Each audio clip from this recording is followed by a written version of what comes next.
বিশ্বের সবচেয়ে ঝুঁকিপূর্ণ কিন্তু সবচেয়ে লাভজনক ব্যবসা রিয়েল এস্টেট বা আবাসন। এটিকে ঘিরে নগরায়নের গল্প তৈরি হয়।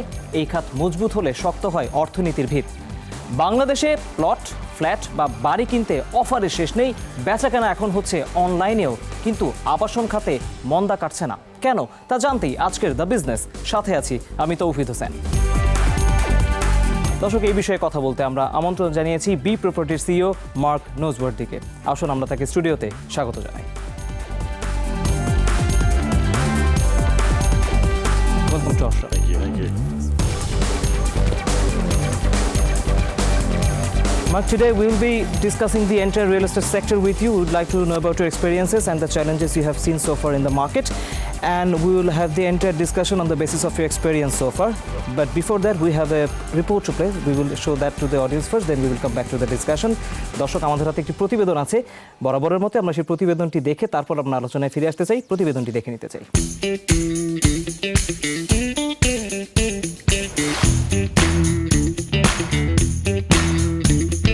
পৃথিবী অসম্ভব সুন্দর, চারদিকে নৈসর্গিক নানা অনুষঙ্গ। তবে মানুষকে সবচেয়ে বেশি টানে বাড়ি। সেটি হতে পারে কোনো দুর্গ অথবা বনের মাঝে বিশাল বাংলো। এয়ারবিএনবি আপনাকে দেবে পছন্দের সেই বাড়িতে থাকার সুযোগ। উপায়টা সহজ, কত তারিখে কখন কোথায় যাবেন তা জানালেই হলো, ব্যাস তারপরই এয়ারবিএনবি আপনাকে দেবে হাজারো বাড়ি, ফ্ল্যাট বা ভিলায় থাকার অপশন। তবে এসব বাড়ির কোনোটি কোম্পানির নিজস্ব না।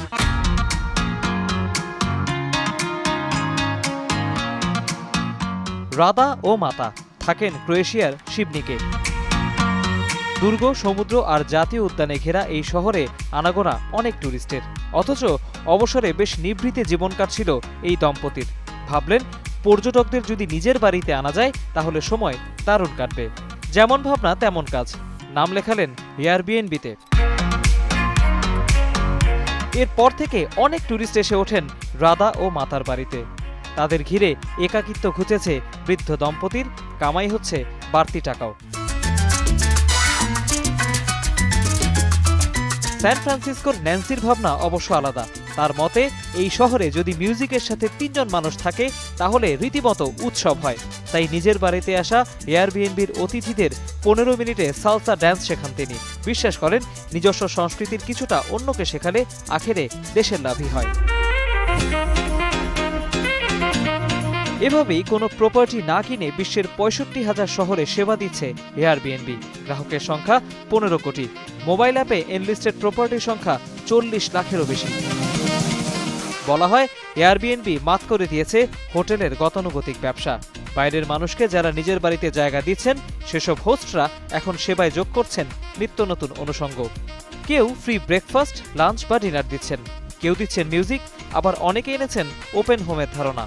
অর্থাৎ নির্ধারিত রুম বরাদ্দ না করে অনেকে অতিথিকে থাকার সুযোগ করে দেন নিজের পরিবারের সদস্যের মতো মিলেমিশে। শুধু বাড়ি কিংবা ফ্ল্যাট না, এয়ারবিএনবি আপনাকে দেবে প্রাসাদসম দুর্গে থাকার সুযোগ। বছরখানেক আগে নিজেদের ছুটিতে তা কাজে লাগান বলিউডের বিখ্যাত সাইফ আলী খান, কারিনা কাপুর দম্পতি।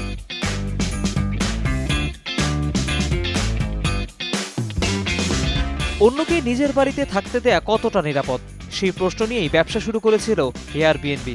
তা নিয়ে বিতর্ক এখনো চলছে, কিন্তু এয়ারবিএনবি প্রমাণ করেছে, পুঁজিবাদী অর্থনীতিতে যদি সস্তা দামে ভালো সেবা দেয়া যায় তাহলে তা ইতিহাস গড়ে। মনে রাখতে হবে, এয়ারবিএনবি কোম্পানির দাম এখন প্রায় $3,800 কোটি।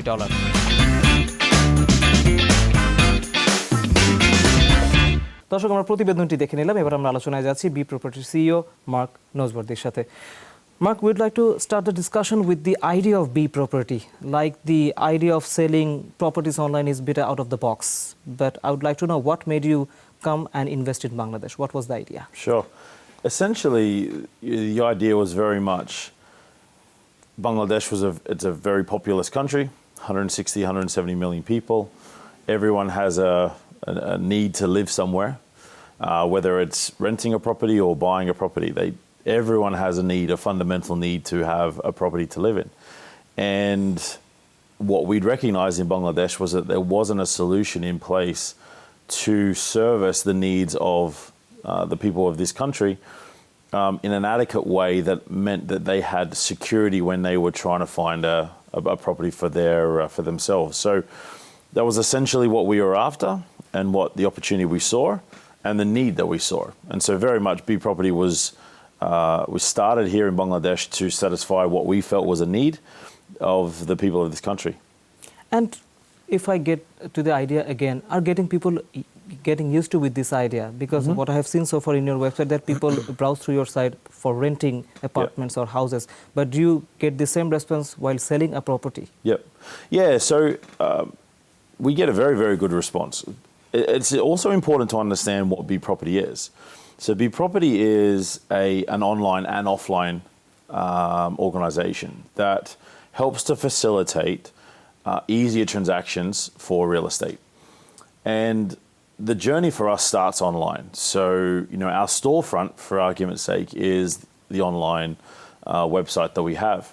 What that gives is the facilitation of property information in a much more efficient and easier way that allows for people to get that information from home, business, coffee shops, etc., without having to physically waste time, effort, energy going and trying to find that information for themselves.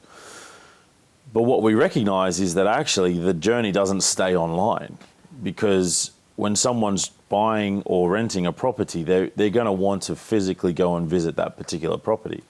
And so therefore we then help to facilitate that offline journey, giving people, consumers, the confidence, the transparency of information, and then the ease and security through that transaction that allows for them to make the right decision. So our journey starts online, but then finishes offline. And we then facilitate both sides of it. So coming back to your question, are people comfortable with this? My answer to that is yes. We have between about 80,000 to 100,000 inquiries every single month for people that are looking for a real estate solution. That's a lot. And that for me is testament to the fact that there is a need in this country for people who are wanting a real estate solution. They're wanting an easier real estate solution, and they're wanting advice when it comes to making the decision for them. All of those aspects can be found with B Property.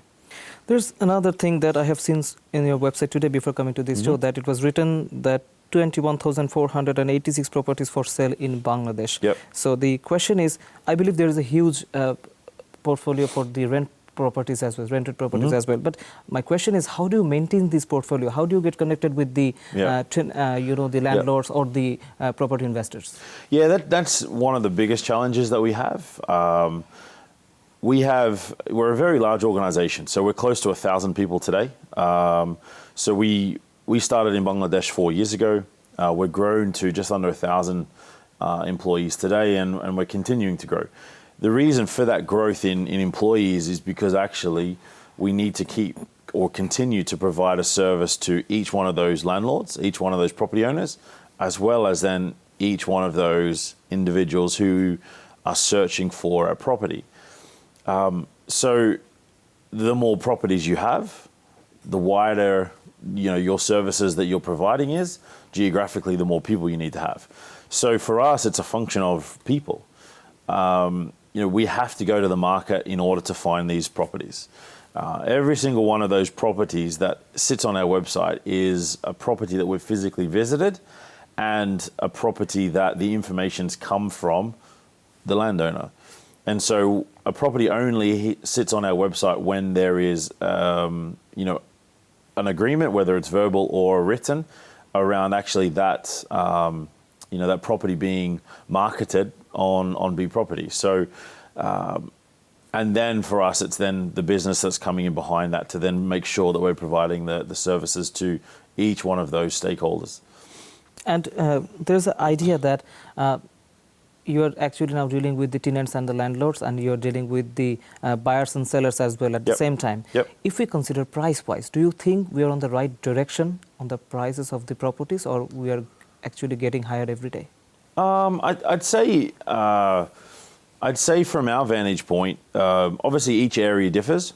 So there are certain parts of if we talked about Dhaka, for instance, there are certain parts of Dhaka where there is price inflation when it comes to property prices.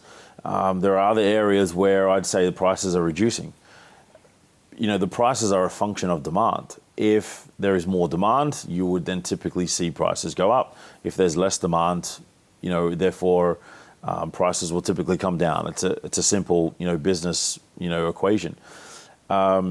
As a whole, what I would say is that prices are relatively flat, on average. That's what I would say, and have been now for, I'd say, the last maybe year to 2 years. Prices have been flat. On the rental side, we do start to now see a little bit of price increase. That's what we are seeing. But certainly on the sales side, I would say on average, the prices are flat. On the rental side, the prices are getting higher because the construction costs are getting higher every day. So if it is the scenario, do you think these higher prices are actually getting sustainable, and this is not come to the break even in the recent future? Yeah, so I wouldn't say that the increase in rental prices is as a result of construction costs. I wouldn't say that at all. I would say that the increase in costs on the rental side is a function of there are more people now looking for properties in Dhaka than has been previously. And so again, if there's more demand and there's more people that are interested in properties, then you will find obviously prices increase. What you're referring to with respect of construction costs would impact sale properties today. And I'm sure we can talk about that in a minute. But specifically on rental, I would say rental prices are increasing because of more demand. That demand's being driven from a number of different factors, whether that is people still moving into Dhaka, from, other parts of country for employment, for work, for education. Also, I think the social, there are a lot of social changes within Bangladesh at the moment and have been moving that way for the last decade or so. And what we're finding is that a lot of the middle class is, as well as the family nucleus, is changing. So what traditionally, from what I understand, traditionally you'd have 3-4 generations that would live in the one property. Now what you're finding is that, newlyweds, young families are now wanting their own space. And what that does is that changes the number of people looking for properties, because now all of a sudden one family or group of families that would sit within one property now entertains 2 properties. And so therefore you have more demand trying to find these property solutions. And so I think then rental is a function of demand for those reasons, as opposed to construction costs, land prices, or anything like that. While you're selling properties in Bangladesh, what are the people actually looking for while before buying a property? Are they looking for actually a better price, or they're just looking for the locations, or they just want to have a good looking house or apartment? What is the preference they have seen so far? Essentially, they want security. They want security. Anyone that's looking for a property today, and why they come to be property, is because they want a secure transaction. That's it. They want a transparent process that allows them to make the right decision for them, right? So they come to us because, one, I have access to 25, 30,000 properties. So I have access to choice. I have access to different types of properties, whether that's brand new, under construction, readily available properties today. We have all of those options. So it's a much easier process for them. And then importantly, we provide security through the transaction, through our process. Everything is above the table. It's transparent. It allows them to make those decisions. When they're looking for properties, of course, I think anyone would look for the right property for as cheap as possible, right? That's not just Bangladesh. I'd say that's anywhere globally. So price does play a fairly big part, but essentially why people work with us, it's because of its security, ease of choice, and a greater understanding of all the different options that are available in the market. Mark, we would like to know about the idea of having a property out of Dhaka as well. But as we're discussing on investing properties in Dhaka, we would like to know about the experience selling properties out of Dhaka. Do you think we have a better potential in selling lands or apartments or houses in selling out of Dhaka? And when you say out of Dhaka, are you talking the outskirts of Dhaka? Other districts or maybe the Sure. other cities around Dhaka? Sure. So B Property, we're in 6 cities today. So we're in Dhaka, Chittagong, Sylhet, Narangong, Ghazipur, Comilla. And I think what we see is that each one of those cities has a slightly different requirement. Land and land sales or land purchasing, I think, is always going to be a big driver of demand in Bangladesh. I think there's a cultural aspect of owning land and as an investment and giving security, etc., for the family. So I think that'll always be there for so long as obviously there is land to be purchased.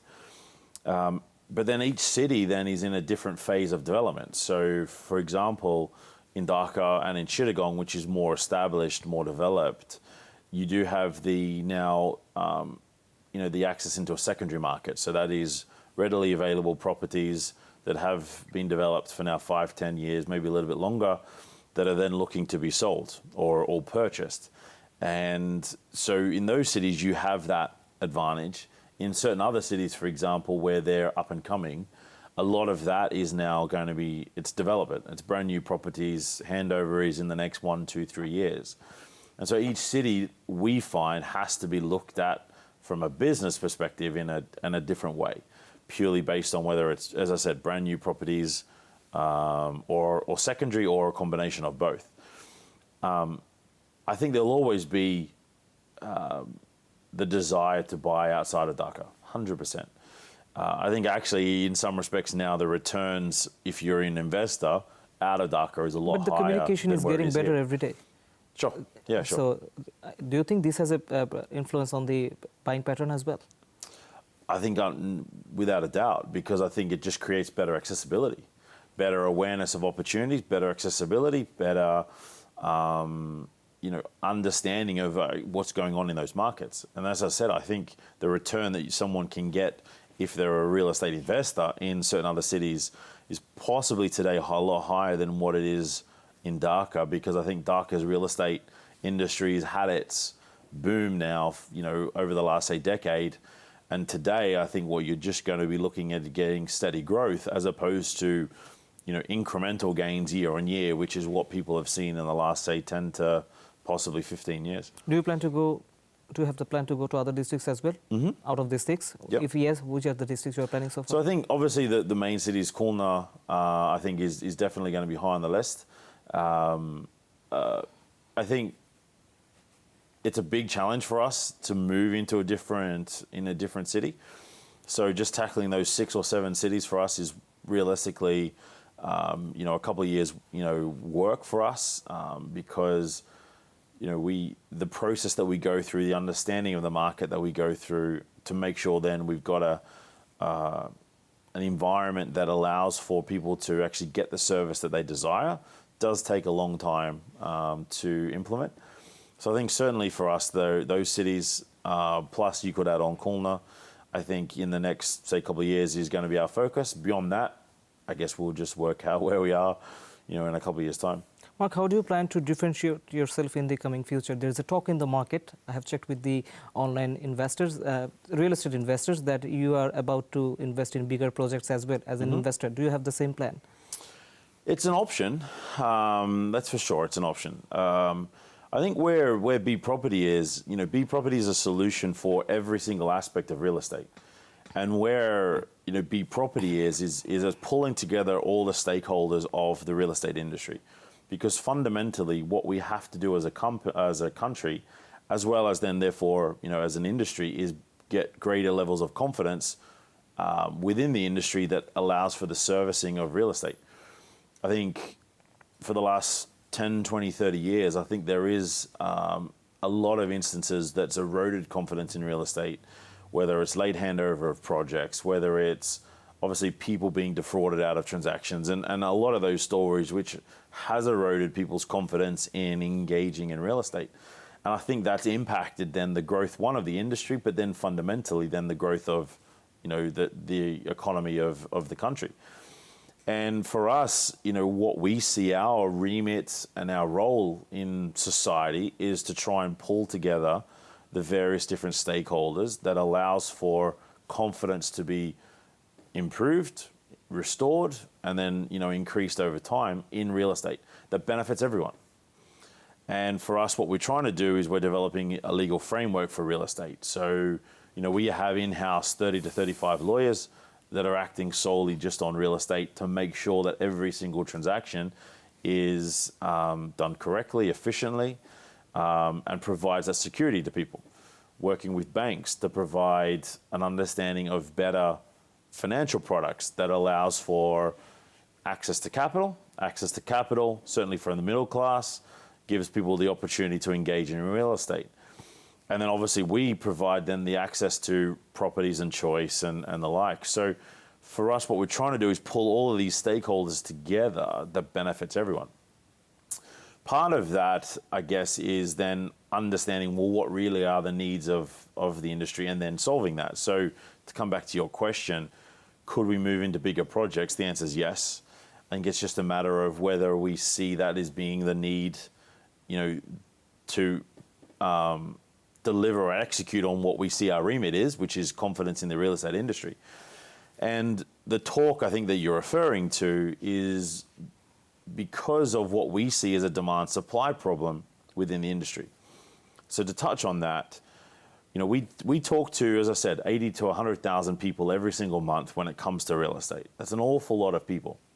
On the other side, we know every apartment in this city and in those 6 cities, and we understand where the supply is. We understand what type of properties are being built. We understand the price points. We understand the availability of properties. And so when you're then combining the existing supply in the market with the demand that we see, the challenge that we face, and I think the industry faces, is that there's very little crossover. So we were featured on the BBC back in July of this year, where we provided some data that suggested that there was about a 40% of the demand was satisfied by existing supply in the market. So that means 60% of people can't find the property that they're after. And that's a big number. And the question then asks is, who's right and who's wrong? And how do you solve that demand problem? Is it that the demand are just wanting a property or a type of product that will never frankly exist? Or is it that their thought processes, their desires for new types of properties has developed and the supply side just hasn't changed, hasn't evolved? And that's the challenge that we see within the industry today. And for me, that is, I think, the biggest thing that needs to be overcome. Do you find the policy supporting it enough for investing in bigger projects? For us, I don't think we're far enough down to be able to answer that, to say whether it's supportive or not. From what I, when we've worked with developers putting together products, I don't think that policy is the biggest obstacle here. For me, what I say one of the biggest challenges is actually the conceptualization of the product. So to give you an example, I think a lot of people in Bangladesh, when they go, overseas, they might go to Bangkok, they might go to Kuala Lumpur, they might go to Singapore, they might go to these cities where it's very populous, very dense, maybe not as dense as Dhaka, but it still is dense. And so they've developed real estate solutions to cope with the denseness in those cities. There are real estate concepts over there that haven't necessarily been evolved here or been developed here. And the real estate concepts that we're still developing today are still what I would say traditional. So bigger apartments, because they're still trying to cater towards 3-4 generations living together. Mark, we were discussing about the sector, but we'd like to know a bit about yourself as well. We've got some questions from the young generation who are interested to know about something, and we will wrap this up in 10 rapid-fire questions. So I'll be starting. The first question will be, are you an early riser or night owl? Both. How can you be both? I don't sleep. You don't sleep? No, very little. Very, very little. There's too much to do. So I'm sure I'll sleep when I'm older, but at the moment, no. I tend to get up at 6 and I'll leave the office around 11 at night. When did you buy your own house? First time I bought a house was 2008. 2008. Was this in Bangladesh? No, in the UK. UK. Okay. The third question will be, which has a better potential in future if you consider the construct of Bangladesh? Is it lands or apartments or bigger houses? From a purely monetary perspective, land. Land. Okay. The first question will be, marketing-wise, which social media has a better response? Facebook, Twitter, or Instagram? Facebook. Facebook. What is the biggest challenge in the real estate sector right now? You get to name one. Access to capital. Access to capital. Fair enough. What is the first thing you see on a candidate when you are in an interview? Personality. Can you specify? I don't tend to look at CVs too much. For me, finding the right candidate is finding someone that has the right attitude, personality, communication skills. That's all I look for. And how do you promote someone? For me, promotion then tends to come from, do they have a track record of delivering, and can they be a leader? So, for me then promotion is something that obviously I've had the ability to then recognize over a period of time. And if they can show those things for me, they can become a leader. Then for me, that I don't want to cap someone's potential. And so then you look at promotion. What did you want to become in childhood? Oh, I wanted to be on the stock market. So how did you end up in the real estate market? I was, last year of university, I was too lazy. And I was surfing too much, playing too much golf. So I didn't apply for jobs. And so what happened was, when I got to the end of my last year of university, I was obviously looking for what career I'm going to find, because stock market, the intake for jobs was probably now for another 8 months, because it was one time a year. So I moved into accounting. So I'm an accountant. I'm a chartered accountant. But I guess you're happy enough with this career right now. Oh, for sure. But yeah, so I moved into chartered accountancy and then into business management, strategy, and then obviously that route. But coming back to the question, what I wanted to do, I wanted to be, a stock exchange broker, Wall Street, New York. That's where I wanted to be. The last question will be, what is the best thing you like about Bangladesh? The people. Again, specify. I think in Bangladesh here, certainly what I recognize in, there's a very aspirational generation that's coming up. And what I like and what I love about this country is that aspirational generation that are wanting to make a change. They're wanting to make a change, one, for themselves, but then also for their country. And I think for me, if I can work with those people to give them opportunities, to obviously help develop them, then if someone can succeed and they can become as good as what they possibly can be, that gives me the most amount of joy and feeling of success.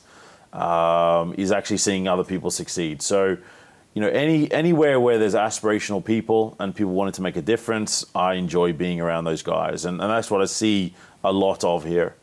Great. We are done with the rapid fire questions. I guess the young one has got their answers, and now we will be moving back regarding their issue. That what do you think about the current workforce working in the real estate sector? Are they qualified enough to contribute, or they need more trainings or anything else? At the end of the day, I think that a lot of the training that they can get has to be on the job. I don't think that there's any really one course or university, subject, for example, that would give people the understanding really of what's needed. I'm a big believer that a university is very, very important. It gives you the subject information. It gives you the foundation that allows for you to develop your thinking and your own personal thought process. But a lot of then what gets adopted and worked through in business is still slightly different and can only be developed on the job. And for me, a lot of those points also deal with how individuals cope with certain circumstances. So, for example, you could have 3 people that got the same score at university, same subject, for example, that go into the same job, and each one will perform very, very differently. And the reasons for that is because as individuals, they have different characteristics. They cope differently in different situations. So some cope better with under pressure than others. Some can communicate better than others. And those skills really can only be developed on the job. I don't think they can be developed in university, because you have to be put in real situations to then understand exactly how you cope. And so when it comes to then real estate, I think, and for B property, we have to provide that level of training for our candidates. So I don't have any or many expectations that people will come to us with knowing everything and they can hit the ground running and they can move forward. We recognize that actually anyone coming needs to be developed, needs to, be taught actually, how to communicate, how to sell, how to deal with customers, how to provide customer service, and constantly we're trying to improve that. But when the sector was booming, there was a saying that we need to have a real estate institution, particular institution for the real estate sector, but we didn't have that. Yeah. But do you think we need that right now? But it depends. It depends on, we need to have a sector for real estate, but to do what? So the question for me is, the point I would make is when the real estate sector was booming, say over the last 10 years, that was very much for me driven by product. You could build a product and people would buy it, right? It was very, very simple. And they would try to go down the process of understanding everything for themselves, the product. If I was a buyer, you'd go down and understand everything on that product. You would then obviously buy it and you'd move on. Was there a lot of skill involved on the sales side for that? No, I personally don't believe that. Now, obviously, we're a lot more mature market. We've gone through that boom. We're now in a consolidation phase. There are a lot more options, and it's becoming a lot more competitive. And so there has to be a greater level of skill and customer service that's provided, as well as the security and the communication of that security to clients because of the challenges that we've worked through. So for me, I think it's a corporate issue that corporates need to provide that level of training to staff. They need to provide that brand image to the society that then says, we stand for transparency, we stand for security through transactions, we stand for making sure that people have access to anything that they need in order to make the right decision. That's a corporate responsibility that I think corporates need to provide. And so therefore, as part of that corporate responsibility, you've got to then train your staff how to deliver to that corporate responsibility. So I don't think it's a matter of education from an external body. I think it's a corporate responsibility that businesses today have to provide to society. Mark, we are in our last minute. We'd like to know about your view. How do you see the next 10 years of Bangladesh real estate sector? Some of the challenges that exist today, for me, the biggest challenge I think is access to capital. If we can solve some of those problems, or those challenges, should I say, I think the sector has a very, very, very exciting prospect, There is affordability today in the middle class to buy and own property. With wage inflation over the last decade, people's earning potential now is a lot higher than where it's been previously. There's also now an appetite to own property as well. The challenge comes is, how do you get access to the capital, whether it's through banks or just the 20 to 30% down payment that's needed for a bank loan? But they can afford it. They're paying, so to give you an example, a rent of 25 to 30,000 a month is about a 50 lakh property, right? Mm-hmm. Over 25 years after the down payment. So when people are paying 25 to 30,000 a rent, which is typically the average rent today, mm-hmm. they can actually then afford to own a property for 50 lakh. One, I don't think many people think like that, and so there has to be an education process. But then secondly, we have to get the access to capital solved. If we can get the access to capital solved, you will see a middle class that will, in my opinion, very, very aggressively go and look to acquire property. And so that's obviously then what, is going to create a lot of opportunities within the real estate sector. So I think if we can solve some of those problems, I do think that the next 1 to 2 decades, it'll be a very interesting time in the sector. So we need to wrap up tonight. Thank you for your time, and thank you for being in Jamuna Television. Thank you. দর্শক, আজকে আমরা যেটা বোঝানোর চেষ্টা করলাম, mark ওর অভিজ্ঞতা থেকে যেটা বলার চেষ্টা করলেন, সেটি হচ্ছে যে বাংলাদেশের যে আবাসন খাতের যে সম্ভাবনা সেটি কিন্তু হারিয়ে যায়নি। সেটি নিয়ে অনেক সময় তর্ক বিতর্ক হচ্ছে, নানা ধরনের আলোচনা সমালোচনা হচ্ছে, কিন্তু দিন শেষে আসলে বড় বাজার মধ্যবিত্তের হাতে আছে। যদি মধ্যবিত্তের জন্য ঋণ সহায়তা এবং অন্যান্য অর্থের যে উৎসগুলো সেগুলো যদি সহজ করা যায়, এবং একই সাথে যেহেতু এটিও এক ধরনের ডিজিটাল প্ল্যাটফর্মে এসে দাঁড়িয়েছে, সেখানেও যে আসলে এটিকে কার্যকর করার, এটিকে আরও বড় অর্থে ব্যবহার করার যে জায়গাটি রয়েছে এবং বড় বড় প্রকল্পে আবাসনের বিনিয়োগ করার সুযোগ যে এখনও আছে, সেটি কিন্তু আজকের আলোচনায় বারবার উঠে এসেছে। আশা করি আপনারা আপনাদের প্রশ্নের উত্তর পেয়েছেন। এতক্ষণ ধরে যারা এই আয়োজন দেখেছেন তাদের সবাইকে অনেক ধন্যবাদ। সবাই অনেক ভালো থাকবেন।